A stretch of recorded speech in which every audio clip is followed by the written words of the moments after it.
Hey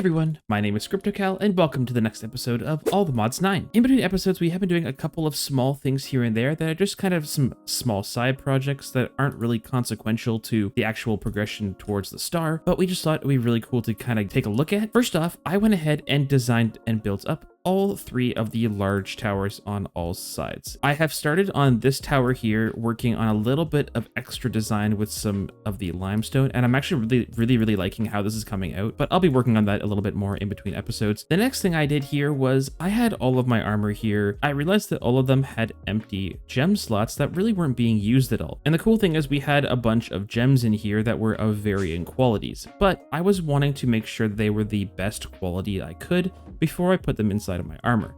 As you can see here, I have a bunch of luck on this chest plate. I have actually up to 1800% luck now. If you come to the gem cutting table, you can actually place 2 of these in here. And if you have a couple of either arcane sands or 3 godforged pearls with some gem dust, I'll actually go ahead and demonstrate that right now. And we can actually upgrade the gem to be this tier, the perfect gem. Because this ends up being something that is going to be very useful for us to do, we needed to find a way to get a lot more of these godforged pearls. And surprisingly, the setup that I have for this is super easy. If we come to the main end island here, off the side of the island, you'll see I have a little setup that is what I'm using for farming all the apotheosis stuff. Basically what happens is this is like a normal enderman farm from vanilla, where I just have me sitting down here in this area, and instead of having the enderman be attracted to me using an endermite or something, all I'm doing is using all of these extreme vector plates because we have, modded items to help us with that. And that actually makes this entire thing so much faster. We should be able to see inside of our backpack that we start to fill up with all of these apotheosis gear. And we can then just go ahead and salvage all this gear to get all of the gems that we want, which is why we have a bunch of the apotheosis godforged pearls now and a bunch of gem dust and stuff. So that is basically the setup that I've been using to upgrade our gear. So if you didn't know how to apply something to your gear, for example, I have a couple slots here left on my boots here. I also have some slots left on my sword. So maybe we can go ahead and do one on camera here. Let's just get some of these flawless ballast gems, throw these inside, and upgrade this to the perfect ballast gem. Once you have one gem that you want to apply to gear, all you have to do now is come to a normal smithing table, place in the gear you want to upgrade and also the gem, and that will actually socket it right in. As you can see, we're adding 10 damage to this, and that will be quite a bit more damage added. And while I was doing all of that over there, Grace was working in the apiary, and she was exploring other ways to grow the seeds that we've had here. And while this isn't the fastest way, these garden closures from Immersive Engineering are really cool. Basically, we already had some of the treated wood that is required to make the garden closures by tearing down one of the buildings that are inside of some villages. So we actually had some already to work with. Normally you have to get into the creosote oil, so you can do that by a couple different mods, but the one that's probably the easiest in my opinion is the thermal mod. This one lets you make the creosote oil inside of the pyrolyzer, which is just a 1-block solution for it. To make the garden closures, they're actually quite cheap overall. You need a little bit of glass, the treated planks here, and then also a couple of parts that you can make just by using the engineer's workbench here, which aren't too complicated. And these are growing ATM seeds because these require the magical soil to also be beneath them to grow. Now, we could have obviously put these inside of our setup here and had the cruxes of the magical soils below them, and that actually would have been probably a faster way to grow these. Underneath is actually where most of the magic is happening though. And we have an exporter here with a crafting upgrade that's actually telling the system that it needs to supply it with PhytoGrow. PhytoGrow is required to make this grow quite a bit faster, and to actually make the PhytoGrow, it's not too expensive, but it does require a little bit of niter and also some apatite. We already had a bunch coming in because of the bees, but this is just kind of more of a experimental side project here. It's me learning how to play modded. I want to try more than just It's one way to do everything, right? I'm having a bit of fun Do in it. ways that aren't necessarily 100% efficient. Well, no one likes to do things 100% efficiently. Well, that's not true. Some people very much do. But like we have all the modium coming in from the bees, and we have all the other ones coming in from the bees at a pretty solid rate. Look how pretty the soil is. Look at it. That is so pretty. The last thing that Grace has been doing over here is where that mansion that we explored in like the first or second episode used to be. She's now built this outdoor... It's a pavilion. I think our plan here is to have Botania at some point all automated and set up here. I actually love how she's used the moss and the mossy black sand. The mossy black sand is actually a really nice color, and it works really well with some of the glow lichen and to kind of like blend it all together with the stone. Really, really cool. And she's went ahead and, if you hadn't noticed, built this amazing looking statue with hair that actually looks like hair. Somehow you managed to make dripstone look like hair. I was proud of that, actually. That is impressive. So I think this is missing one thing. Bonk. No! Cut calcite, there's cut diorite, the andesite, there's the cut dripstone. So a lot of the cut variants, because I find them a little bit more smooth. I hate you.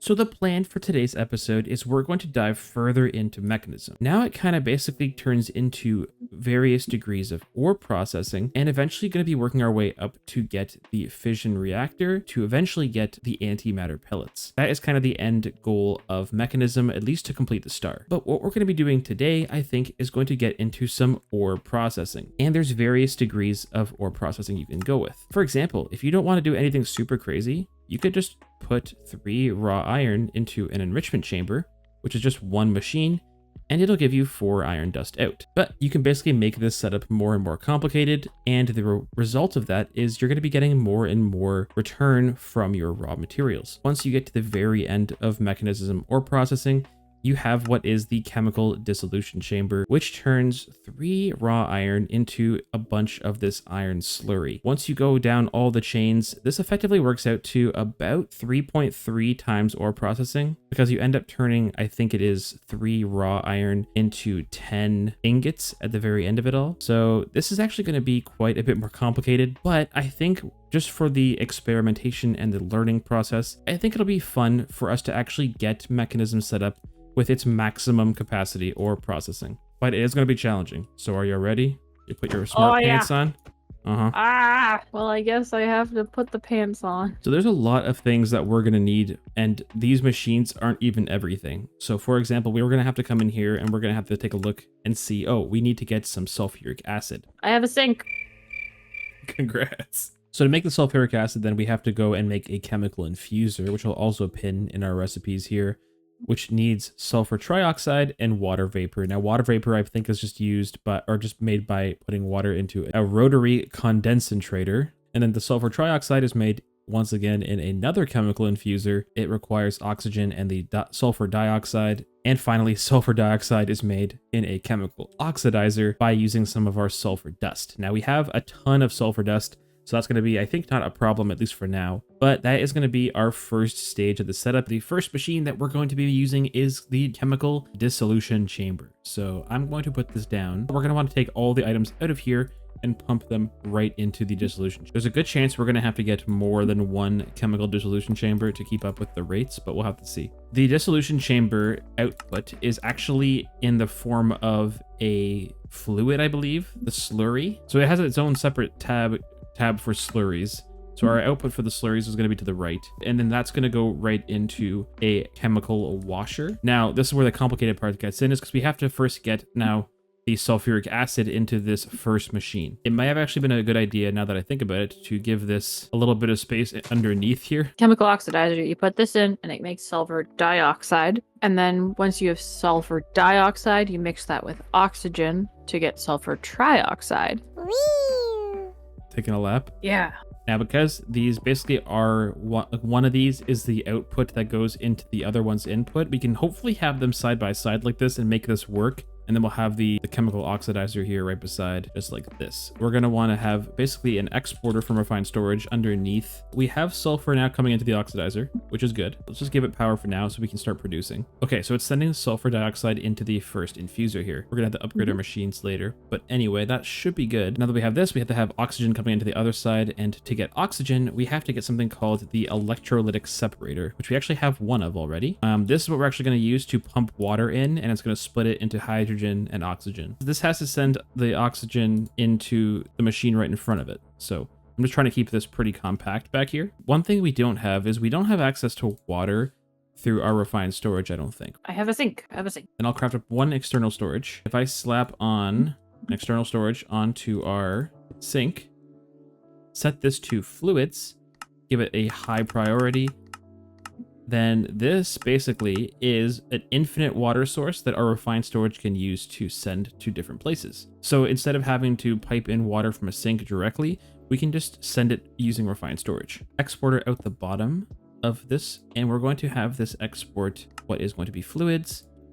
Okay, so it actually is working now. We have water coming in, which is being separated out into hydrogen and oxygen. Cool. There we go. Gas input on the back, and now we're getting sulfur trioxide being made in this chemical infuser. All right, give it some power out the bottom, and that's going to be the output. We want to send this out the top, and then we're going to want the input here to be out the bottom. Cool, so now we have sulfur trioxide going into this top infuser. And this is where the last step is, where we have to mix this with the water vapor to turn it into sulfuric acid. And that's actually going to be pretty easy.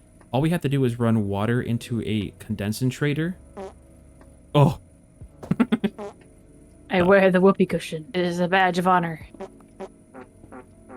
And we're going to export, again, water into this machine. We are now turning water into water vapor. Now we're making sulfuric acid. How do we upgrade this machine? Because I think we really should upgrade it. All of these require speed and energy upgrades. In terms of the tier installers, I don't think any of these machines actually take tier installers. So we can't make them into like factories, like larger input slots, but they can be sped up to be quite fast. Also, some of them can probably even take what's called gas upgrades, make the gas in here be used less frequently. So it's much more efficient that way. And we're going to want to mute every single Mekanism machine here. There we go. Okay, so that is perfect. We have it's coming into the dissolution chamber. That is step 1 complete. Woohoo! It looks like our limiting factor is our sulfuric acid, or our sulfur coming in. So we might have to actually increase this production at some point. We'll need a couple of them maybe to produce enough sulfur. Let's do it now. Might as well. But we can actually show this working now.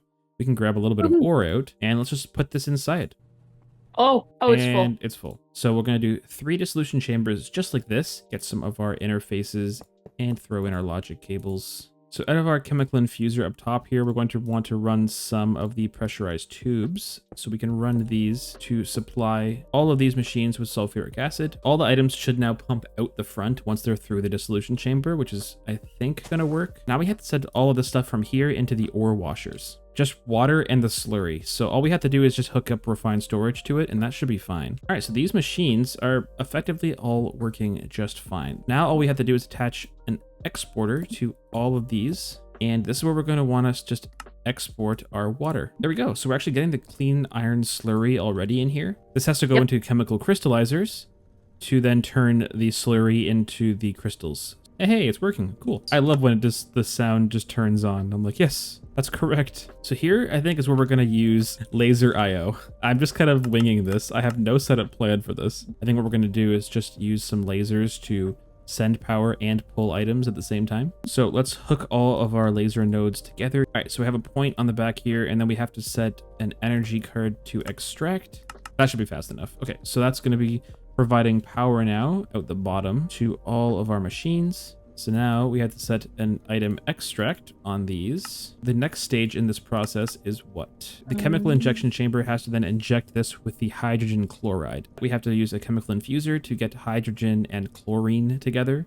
So we're going to have to get some chlorine. Hydrogen we can reuse from our electrolytic separator here. So we can probably route that somehow. But the chlorine, that is a little more complicated. We have to get... Okay, so I forgot we needed to get brine. We have to craft up what's called the thermal evaporation towers, which is going to be how we produce brine out of water. Let's do it underground here. You built up all this terrain and have this much empty, usable, hidden space, and you just haven't used it. All right, so the thermal evaporation tower, Grace, you'll probably want to see this because we're going to be making this again in the future, probably. It can be, basically, this is the absolute smallest it can be. And as you can see, it's kind of multi-blocked, and now you can click on it. Now all we have to do, theoretically, to make this actually functional is give this an input of water, which we're going to do by just, I guess, using a sink here. You can see that this has full of water, but nothing's happening because this does not have enough heat to actually turn it into brine. We're going to put another valve down over here, and we're going to craft up what's called the resistive heater, which I have on auto craft now. And this is going to just basically take in power and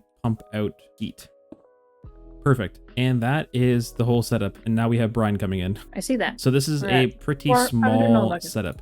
You can make the process faster by increasing the size of the tower. So interesting. Okay. Up to a total height of 18 is the max. So currently we're at a height of 4, and we're not going to get the full height out of this because of just space limitations. Just put it to there. What height is that now?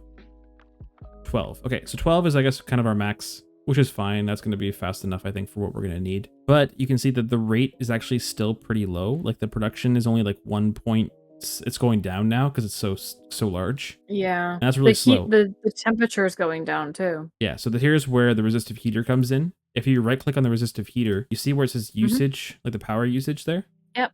You can type in any number you want, and that's the power you're going to provide it.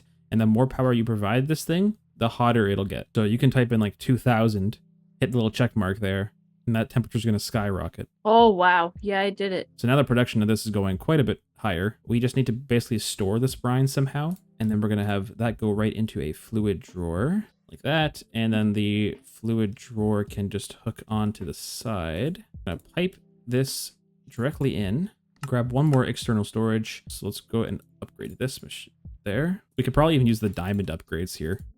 Yeah, no, we should use the diamond upgrades. We have some pre-made, don't we? Yes, this is going to accept 664,000 buckets of brine. That's enough, I think. I think that'll probably do it, yeah. External storage, fluid. All right, set this to the highest priority. All right, now back to what I was doing before. We have to turn the brine into the chlorine, which is done inside of an electrolytic separator. Liquid brine.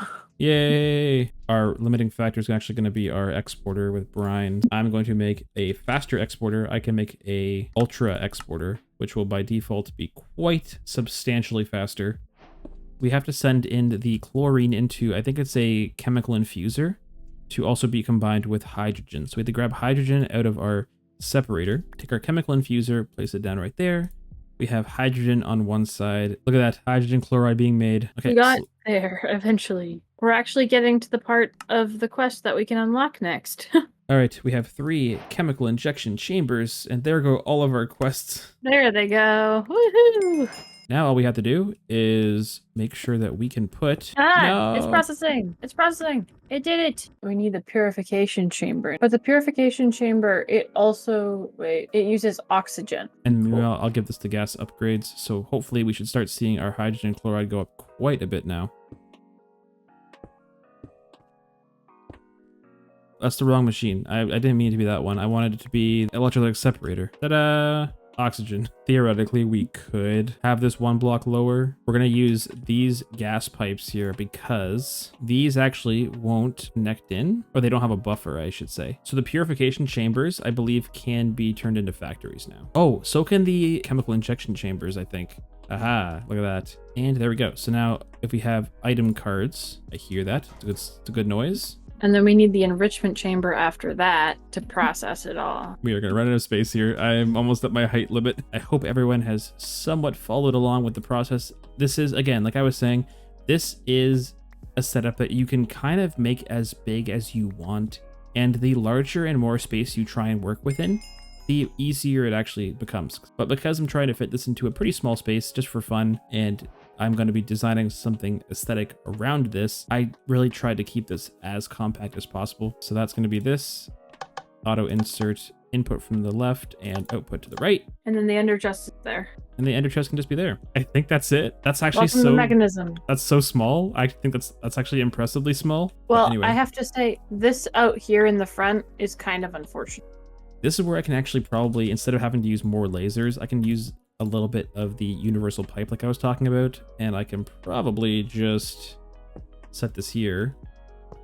Go like that. And as long as we're extracting from the sink and also from these power cables, I think that should be providing it with both. Oh, wild. That's so wild. It is. That's insanity. All right, everything is set up. Everything should be ready to have flipped on. And the way that we're going to flip this on is just by changing the output to be going into the blue ender chest instead of going into the smelter. Here comes the items. Oh, something worked. Something did it. Uh-oh. Okay, so as this thing is now running, we have our blue ender chest hooked in, and we have a problem, and that is that our bottleneck appears to be between the chemical crystallizer here and the injecting factory. The problem is we can't upgrade our crystallizers anymore. These are kind of going as fast as they can. Okay, so in looking at our setup and doing a little bit more experimentation and playing around, we realized that getting this to work the way we wanted it to with the current layout and the number of machines we have simply just was not possible. We have a total of 8 different raw ores coming in from our bees right now, and we kind of decided that we don't really need all of those ores being duplicated, so we decided that we're actually going to only have 3 of those 8 ores actually coming into the system to be duplicated. And those 3 are going to be iron, gold, and uranium respectively. They're all going to get their own chemical washer. How I have this set up now is these 3 washers are linked to these 3 entangled blocks over here, and we're actually changing it up so that these chemical crystallizers are hopefully going to be quite a bit faster, and they are going to be able to keep up with our input. But to get all this sorted out nicely, we have to make sure that all of these have, first of all, power, and they're going to have to send all of the gas to the individual crystallizers. And finally, they're also going to have to send all of their resulting items back out of the crystallizers and into what is this diamond barrel, which is this one right here. And from here, the diamond barrel sends all of the resources up to be further processed along our chain as normal. Quite a bit has to happen back here on one face because I do want this to be relatively clean, and I think this is going to be the interface that I want laid out. I want this side to be the ore processing, and this side can be all of the crystallizers that are going to be required. So to get this done right and get this done smoothly, we're going to make use of a mod that we haven't actually used before, at least not in this pack. And that is XNet. And the best way to explain XNet is to kind of just show you how it all works. So first of all, we need this controller from XNet. This is kind of the heart of the entire system. So we can place it down here, and there's not much to see in here right now. So we're going to start off by giving this controller here a little bit of power, and we're going to just do that from the side just like so. Next up, we're going to go ahead and place down connectors, these advanced connectors, on every single crystallizer here. I'm going to set it up so that all of the resources kind of get their own row of crystallizers. So what we're going to go ahead and do is just place down an advanced connector on every single thing that we have that we want to kind of hook into our system, just like this. And then we're going to want to put one on the controller and the barrel just like that. Cool. If we come into our controller, we should be able to see that we can take a look, and all of our chemical crystallizers are here. To actually keep track, because if you come into the controller, we can see that all of these chemical crystallizers have a position, but it's kind of hard to know which one is which without double clicking and taking a look this way. What we can actually go ahead and do is rename this connector if we want to, and that will let us see a little bit easier what that each one is for. So for example, all of the ones in this row right here are going to be for iron. So what we can go ahead and do is just name these to like I1, so on and so on, so that when we look inside of the connector, or the controller, I should say, we should be able to immediately determine which crystallizer is designated for iron. I1, I2, and all that, so we know exactly what is what. So we're going to do that for every single one of these. This one is for gold, which is going to be the second and the middle one here. So we're going to do G1 and do the exact same thing for this row and also the one for the uranium. We're going to set down a point, and we can actually set this so that the point is visible in our network. And we're going to make this first network here. All we have to do is select these channels. So our first channel, we're going to call the energy channel. We can change this to XNet energy and hit create. You can kind of tell it's an energy channel now because it's gone yellow. So now what we can do is configure where we want to send and receive energy from on this channel. So for example, we can take our flux point, we can hit create, and we can change this to extract. And that's going to basically extract all the energy from the flux point. Then we can go ahead and make an insert like this, and that's going to insert our power directly into the crystallizer. If we have a lot of the exact same inserts, like all these are going to be the exact same for power, we can just hit copy like you would Control C, and you can Control V all the way down and paste in the config for every single crystallizer here. And we're also going to do that for the controller as well. What we're going to want to do next is we want to basically send all of the gases from these entangled blocks into their various crystallizers, and we're going to know which one is which by the names. So for example, we see that there is an entangled block called I1. That's going to be for our iron gas, or the